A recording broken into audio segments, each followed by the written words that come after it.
O tipo de mídia que mais mexe com a gente é a mídia que a gente consome quando a gente está nos nossos anos de desenvolvimento. Justamente por não termos a mente completamente moldada ainda, esses produtos ressoam muito bem conosco e ao longo da nossa jornada constituem parte importante da nossa formação. Se eu pudesse escolher um produto que fez parte integral da minha infância, seria a franquia Rayman. Eu joguei praticamente tudo dessa franquia durante a minha juventude e isso definitivamente fez com que ela se tornasse a minha franquia preferida. Mesmo agora como adulto, eu ainda tenho um carinho enorme pelos jogos e me deprime de verdade ver que o personagem está entregue às traças graças à Ubisoft. Então eu acho que é papel de todos os fãs do personagem se mobilizarem contra isso e manterem a memória do Rayman viva. E a minha forma de contribuir para isso é fazendo um vídeo sobre toda a franquia Rayman, desde o seu desenvolvimento até o seu estado nos dias de hoje. Tanto para fazer você que já conhece os jogos se relembrar, quanto para você que ainda não conhece, mas vai conhecer e se apaixonar assim como eu, certo? Então, vamos lá. Antes de falar sobre o Rayman, é necessário falar um pouco sobre o seu criador, Michel Ancel. Ele descobriu os games quando era criança, lá para seus 6 ou 7 anos, e achou incrível a ideia de poder interagir com a sua televisão, coisa que era inimaginável na época. Mais tarde, lá para seus 13 anos, ele aprendeu a programar e ficou obcecado em fazer jogos. É importante pontuar que ele fazia a música, a programação e os desenhos para os jogos, mas aprendeu tudo de forma autodidata, pegando informações em livros e pedindo ajuda para seus amigos programadores. Ele não fez nenhum projeto nesse meio tempo que seja conhecido hoje em dia. Dá para destacar o Mechanic Warriors, que seria um shooter estratégico que não foi finalizado por ser muito ambicioso para o orçamento e para as limitações gráficas da época, e que acabou se tornando um shooter side-scrolling tradicional, chamado de Intruder. Mais tarde ele ajudou um amigo nos visuais de um jogo chamado Pick and Pile, que é tipo um desses joguinhos arcade, e acabou desenvolvendo um jogo próprio que realmente foi publicado chamado Brain Blasters, que é uma espécie de puzzle com elementos de adventure. Mas o projeto que realmente colocou algum holofote no Michel foi um curta de animação sobre a camada de ozônio, onde moléculas de CFC faziam bullying com moléculas de oxigênio. Ele enviou o projeto para um concurso e, apesar de não vencer, acabou sendo chamado pela Ubisoft, que era ligado ao concurso, e resolveu contratá-lo depois de ver os seus trabalhos anteriores. É importante lembrar que na segunda metade da década de 90 as coisas estavam mudando na indústria de games. Primeiro vieram gráficos vetorizados que emulavam a sensação de um cenário tridimensional. Mais tarde, o uso de polígonos foi aplicado para gerar estruturas tridimensionais reais, e mais tarde os consoles começaram a suportar texturas e mapas mais complexos. E tudo isso culminou no surto de FPS da década de 90, com jogos como Wolfenstein, Doom e Duke Nukem, influenciando na mudança do 2D para o 3D, onde até franquias já consagradas passaram a apostar em jogos assim, mas um jovem desenvolvedor pensava o contrário.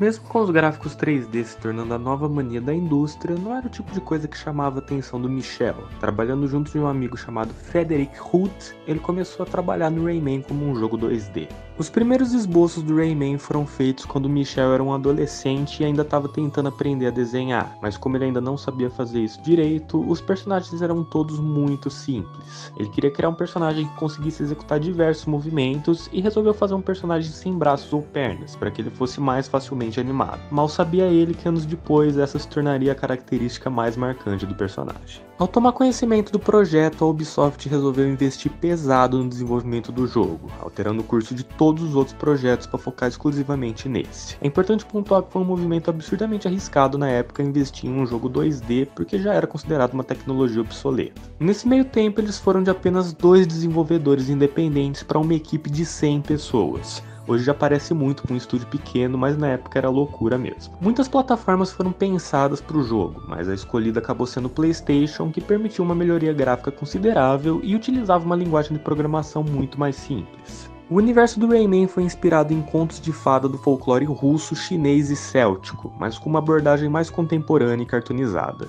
Os cenários foram inspirados nas experiências de infância do Michel, que cresceu em meio à natureza, então os cenários são repletos de vegetação e seres estranhos. É como se fosse uma visão de uma criança do mundo mesmo. A personalidade do Rayman tentava equilibrar um lado rebelde, mas ainda assim humorístico, pegando inspiração em personagens como o Indiana Jones, o Robin Hood e os rebeldes de Star Wars.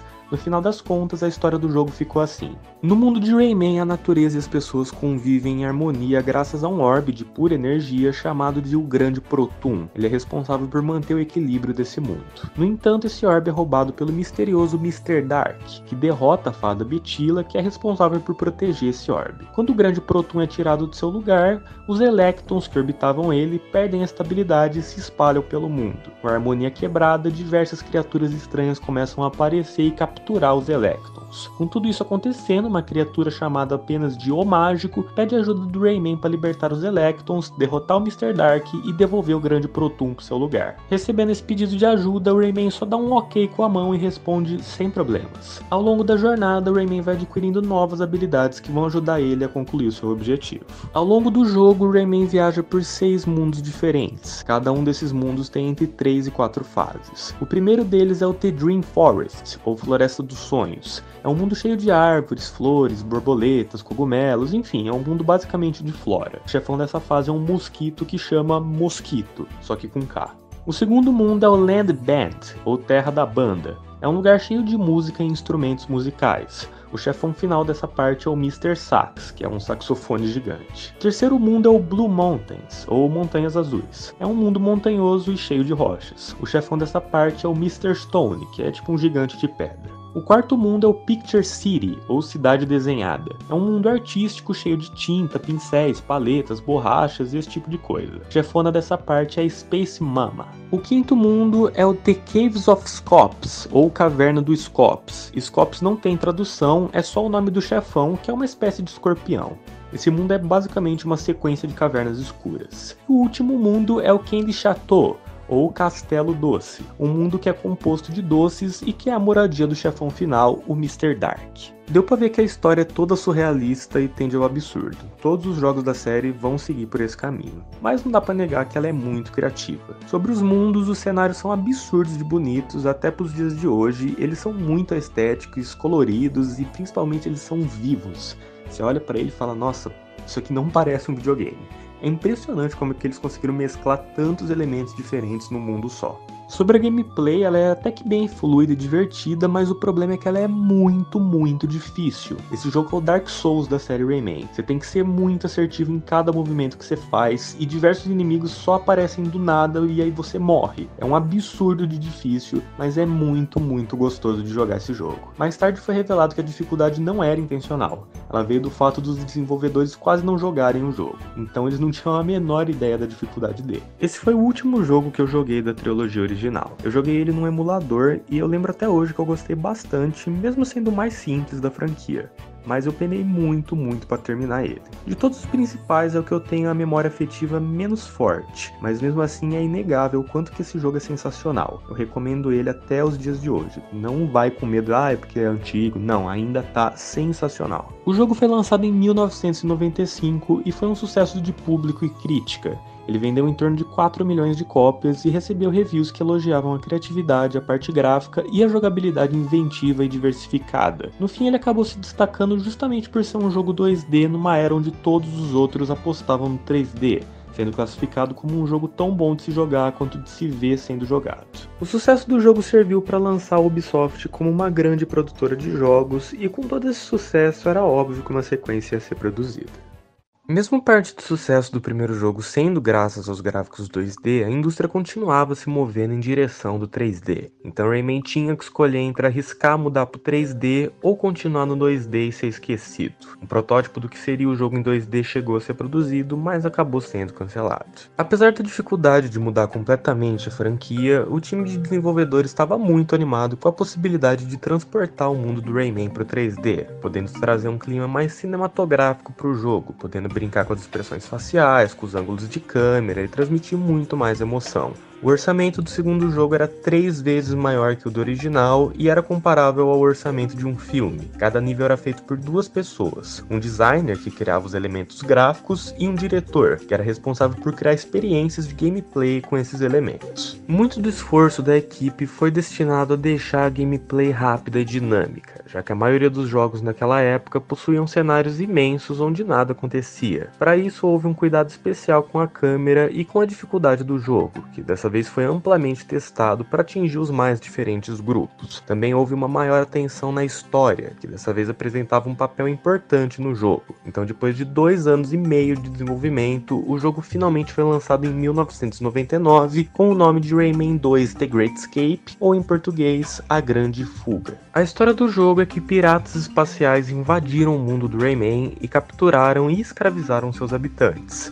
A chegada dos piratas fez com que o coração do mundo fosse destruído e toda a energia do planeta fosse espalhada. Com isso, Rayman perde os seus poderes. Não é dito se o coração do mundo e o grande Proton são a mesma coisa, mas eles cumprem a mesma função. Rayman então deve encontrar uma maneira de invocar Polocus, criador do mundo, para que ele devolva seus poderes, enquanto batalha com os piratas para resgatar os seus amigos. A história ganhou diversos novos elementos, com 20 novos mundos e 40 novos personagens, e foi elogiada pela sua criatividade e estilo. A gameplay conseguiu transferir muito bem a jogabilidade 2D para os mapas 3D e foi chamada de revolucionária e inventiva. O jogo também vendeu muito bem e acabou recebendo uma versão para PlayStation 2 chamada de Rayman Revolution. Esse foi o primeiro jogo de Rayman que eu joguei. Na verdade, eu joguei um demo dele que vinha junto com uma dessas revistas de computador.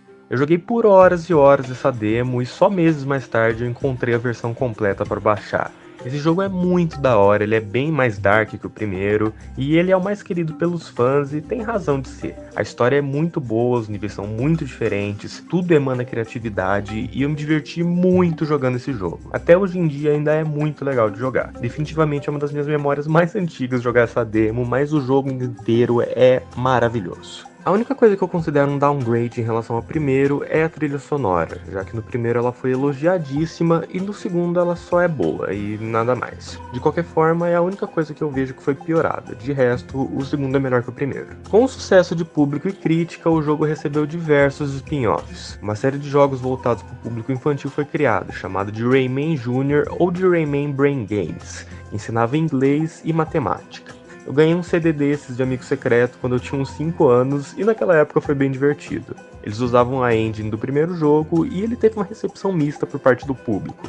Mas, pô, é um jogo infantil, não tem muito o que criticar neles, eles cumpriam seu papel pedagógico. Também foi lançado um jogo chamado Rayman M ou Rayman Arena, que era um compilado de diversos modos de jogo num sistema multiplayer, que incluía batalhas e corridas. Esse jogo também teve uma recepção mista, que afirmou que o jogo era muito pouco diversificado. Eu nunca joguei, então eu não posso opinar. Também existe uma versão mais simples desse jogo, chamado de Rayman Rush, que só tem o modo corrida e foi lançado para PlayStation 1. Após anos trabalhando com Rayman, o Michel queria trabalhar com outras ideias. E levado por essa vontade de mudar, ele iniciou um novo projeto que mais tarde se tornaria o jogo Beyond Good and Evil. Mesmo não estando mais envolvido diretamente com Rayman 3, ele ainda desempenhou um papel importante no desenvolvimento do jogo, ajudando os desenvolvedores com insights para o design dos personagens e dos níveis, para que o jogo se mantivesse fiel aos seus antecessores. A equipe de desenvolvimento era composta por mais ou menos 60 pessoas. A maioria já estava presente desde o desenvolvimento de Rayman 2. Por ter trabalhado em Rayman Revolution, a equipe teve tempo de explorar toda a capacidade técnica do PlayStation 2 e de se familiarizar com os elementos do segundo jogo que fizeram tanto sucesso, podendo adaptá-los para a sequência. Muitas das ideias que foram abandonadas durante os primeiros jogos também foram recicladas para esse. Com o maior poder gráfico dos consoles, os desenvolvedores puderam remodelar a aparência do Rayman, adicionando mais detalhes, deixando ele menos poligonal e até dando mais personalidade a ele, já que era possível adicionar muito mais expressões faciais. Eles também buscaram explorar as partes mais ocultas e sombrias do mundo de Rayman. Para isso houve o cuidado de criar os cenários da forma mais diversificada possível,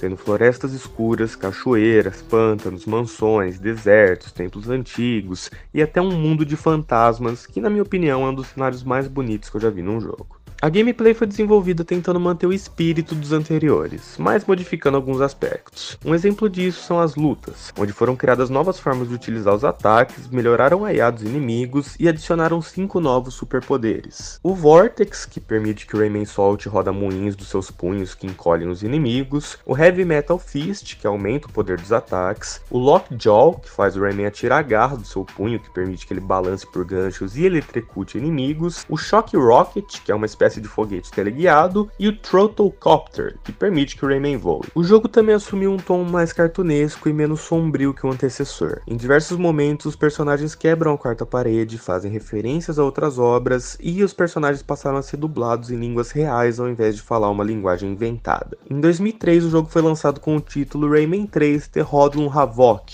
em português, O Caos dos Bandidos. Vale dizer que os Hoodlums são os inimigos do jogo. A história começa com o Rayman e o Globox tirando um cochilo, já que tava tudo de boa. No entanto, um Loom vermelho se transforma em um Loom negro chamado André, e passa a deixar os outros Looms iguais a ele. Com isso, eles pegam peles e pelos de animais e confeccionam roupas para si, criando um exército de Hoodlums que tenta dominar o mundo, e cabe ao Rayman pedir isso. O jogo tem 10 mundos, 44 níveis e 20 novos inimigos. Apesar de receber reviews positivas, o jogo não foi considerado tão bom quanto seu antecessor, apesar de ter sido bastante elogiado. Esse foi o jogo que eu mais joguei na minha vida e foi o primeiro jogo que eu cheguei a zerar. Eu realmente acho injusto dizer que ele não inovou tanto quanto seu antecessor, já que por se tratar de uma sequência direta, é justo você reciclar os elementos que funcionaram no antecessor. Mas esse jogo consegue melhorar diversos dos pontos mais fracos da franquia, com um sistema de combate muito melhorado e uma trilha sonora excepcional. Sério, é de longe uma das melhores trilhas sonoras que eu já vi em qualquer coisa já feita. Inclusive ocorreram muitas adições interessantes, como o sistema de poderes, fases bônus psicodélicas e coloridas, e partes em que o Rayman usava o seu sapato como um carro de corrida. É um jogo bem maluco que tendia ao absurdo, bem mais na levada do primeiro do que do segundo. Muitos reclamam dessa mudança de tom do jogo, que foi bem menos sombrio que o seu antecessor. Mas eu não acho que isso é um problema, já que os jogos seguintes também seguiram esse caminho mais cartunesco e irreverente. Eu entendo que seja um tópico polêmico qual que é a melhor abordagem do personagem, mas eu prefiro bastante essa. No mais, tudo nesse jogo é perfeito pra mim. Os cenários são maravilhosos, a gameplay é fluida e divertida, os personagens têm um design marcante, e a história consegue equilibrar muito bem momentos engraçados com momentos tensos. O meu único problema com o jogo é a câmera, que às vezes atrapalha um pouco a gameplay, mas é mais uma questão de costume do que um problema. Anos mais tarde, o Michel disse que teria feito o jogo de forma diferente. Se teria sido melhor ou pior, a gente nunca vai saber. Mas o resultado final pra mim foi excepcional, é o meu jogo preferido da franquia e também é o meu jogo preferido no geral. Apesar da recepção mais branda por parte da crítica, o jogo vendeu muito bem. Ele recebeu uma adaptação pro Game Boy Advance, que modificava completamente a história e mesclava elementos dos 3 jogos principais da franquia. Esse jogo é tão diferente da versão oficial que é tido por muitos como um jogo à parte, cuja história se passa entre os eventos do segundo e do terceiro jogo. Também existiu uma sequência oficial de Rayman 3 chamada de Rayman Hoodlum's Revenge, que foi lançada somente para o Game Boy Advance, de onde o Rayman deve derrotar novamente os Hoodlums e restaurar a paz no seu mundo. É o único jogo da série que possui uma visão isométrica e foi recebido com um misto de reviews medianas e positivas. Com todo esse sucesso, uma sequência passou a ser produzida, mas tudo acabou dando terrivelmente errado. Após o término de Rayman 3 e de Beyond Good and Evil, o time de desenvolvedores da Ubisoft que trabalhavam nesses jogos ficaram ocupados fazendo a adaptação do filme King Kong de 2005 para o videogame. Graças a isso, eles repassaram a produção do quarto jogo da franquia para o Phoenix Studio. Apesar de ser vendido como o quarto jogo da série, ele pretendia ser um reboot completo da franquia. Pouco se sabe sobre o jogo além do que foi divulgado, mas ele seria uma mistura dos jogos principais com os cenários e personagens do primeiro jogo, uma jogabilidade mais voltada para o segundo e o uso de poderes e transformações como no terceiro. O projeto ficou em desenvolvimento por quase um ano, mas acabou sendo descartado graças ao lançamento do Nintendo Wii. Com o fim da produção do jogo King Kong, os desenvolvedores retornaram ao projeto do Rayman e decidiram cancelar o projeto do estúdio Phoenix de vez, refazendo ele todo do zero. Com isso, o projeto se tornou Rayman Raving Rabbids, e seguiria o rumo dos anteriores, um jogo de aventura single player, onde Rayman deveria derrotar os Rabbids e salvar o mundo, mas a ideia acabou mudando e se tornando um compilado de minigames para se adequar melhor ao console. E em 2006, o jogo foi lançado como Rayman Raving Rabbids. A história é que o Rayman estava num piquenique com os filhos do Globox quando eles acabam sendo capturados pelos Rabbids. Aí o Rayman tem que participar de uma série de desafios para conseguir escapar. Esse jogo foi a minha primeira grande decepção. Eu realmente estava esperando um jogo do Rayman e o que eu recebi foi um jogo repetitivo e sem graça, com uns coelhos que são tipo uns Minions, só que piorados. A crítica gostou da versão de Nintendo Wii por ela usar bem os recursos do console, mas achou a portabilidade para os outros consoles meio ruins. Eu podia ficar o dia inteiro falando sobre como eu odeio esse jogo, mas é melhor eu passar por isso logo. O problema é que mais e mais jogos foram sendo lançados jogos e os Rabbids se tornaram uma franquia separada que foi lançando um jogo pior que o outro, mas a Ubisoft vai continuar investindo na franquia porque ela faz sucesso com as crianças, deixando Rayman cada vez mais de lado. Esse jogo tem uma versão para Game Boy Advance que segue o estilo do primeiro jogo e os elementos do que teria sido Rayman 4. Eu nunca cheguei a jogar, mas eu vi as gameplays e ele é bem mais interessante do que o rumo que o original acabou tomando. Então fica a dica aí para vocês conferirem. O próximo jogo da franquia nasceu da vontade do Michel de recriar algo utilizando um time pequeno. O projeto começou com poucas pessoas testando uma nova engine 2D que havia sido desenvolvida chamada de UbiArt Framework. Essa engine foi feita tendo como principal foco os artistas e desenvolvedores. Tudo que eles tinham que fazer era desenhar um objeto e salvá-lo no programa. Com isso eles poderiam mexer à vontade no conceito criado, podendo mudar o tamanho, as cores, a posição, a profundidade, enfim, tudo. Era extremamente fácil para os designers criarem conteúdo para essa engine e para botá-la à prova eles resolveram criar um jogo todo usando ela. E a escolha mais óbvia era um título do Rayman. O poder gráfico e sonoro dos consoles atuais passaram a suportar jogos com qualidades que beiravam as animações mais detalhadas, mas com a vantagem de serem interativos. Então a ideia do jogo era resgatar o espírito dos jogos mais antigos, mas com toda a qualidade gráfica dos jogos de hoje em dia. Os desenvolvedores focaram em tentar deixar o jogo interessante para o maior número de pessoas possível, abrangendo tanto os jogadores que gostavam de concluir os níveis rapidamente, quanto os jogadores que gostavam de explorar os mapas e encontrar segredos. Eles também tomaram cuidado para agradar tanto os jogadores mais experientes, quanto os jogadores mais casuais que nunca tinham jogado um jogo de plataforma antes. O Michel queria que o jogo seguisse o mesmo curso do original, que foi feito por artistas de fora da indústria dos videogames. Eles trabalharam com artistas de estúdios de animação, pintores, ilustradores,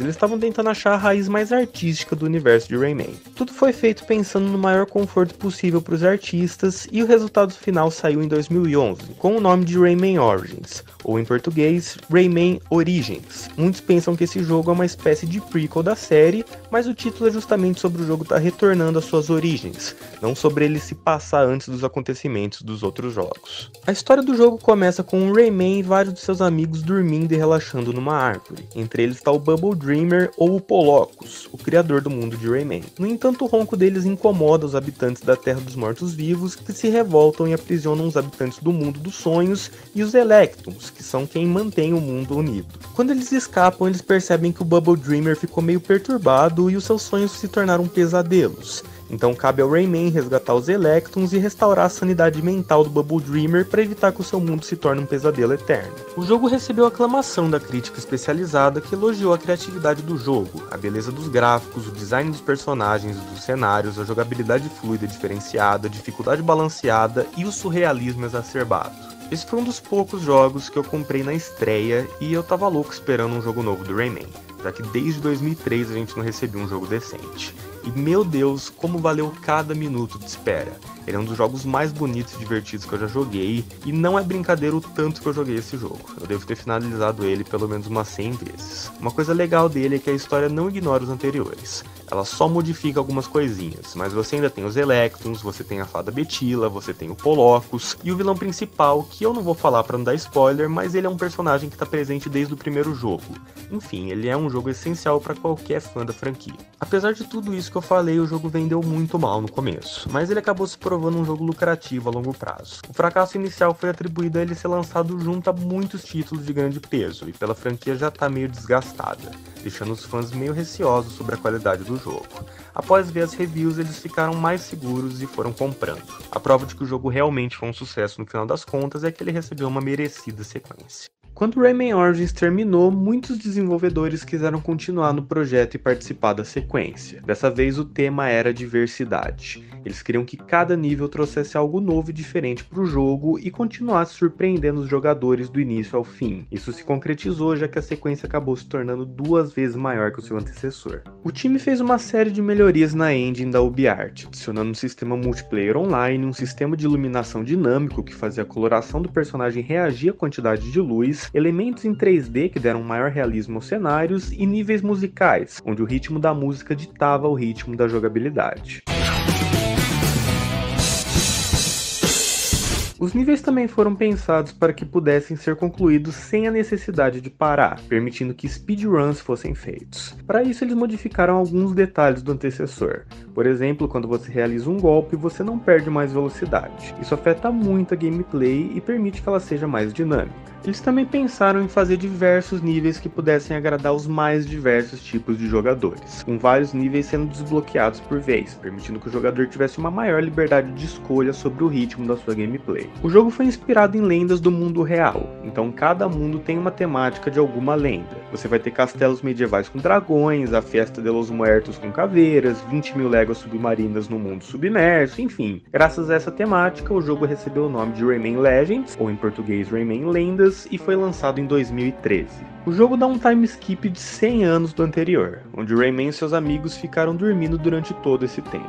Enquanto eles dormiam, os pesadelos do Bubble Dreamer aumentaram e se multiplicaram, criando diversos mundos e aprisionando os habitantes da Terra dos Sonhos. Então cabe ao Rayman resgatá-los e derrotar os pesadelos. O jogo recebeu aclamação da crítica especializada, que viu o jogo como uma versão melhorada e mais inovadora ainda do anterior. Eu também comprei esse jogo na estreia e eu tenho zero arrependimentos. Tudo nele funciona maravilhosamente bem, os controles são fluidos, os gráficos ficaram mais lindos ainda e as fases musicais são as coisas mais bem feitas que eu já vi num jogo. Apesar disso tudo, o jogo também não foi nenhum sucesso de vendas no começo, mas acabou se provando lucrativo a longo prazo. Depois disso, quase nada de relevante foi lançado, só alguns jogos de celular que, apesar de serem bem legaizinhos, estão bem aquém do que o personagem merece, e ele também teve algumas participações em jogos, como no Brawlhalla. É triste pensar que já faz quase 10 anos que o personagem está entregue às traças. O criador Michel Ancel já tinha dito que adoraria fazer uma sequência do jogo, mas ele se aposentou recentemente, então isso não quer dizer muita coisa. Recentemente, muitos jogos antigos estão recebendo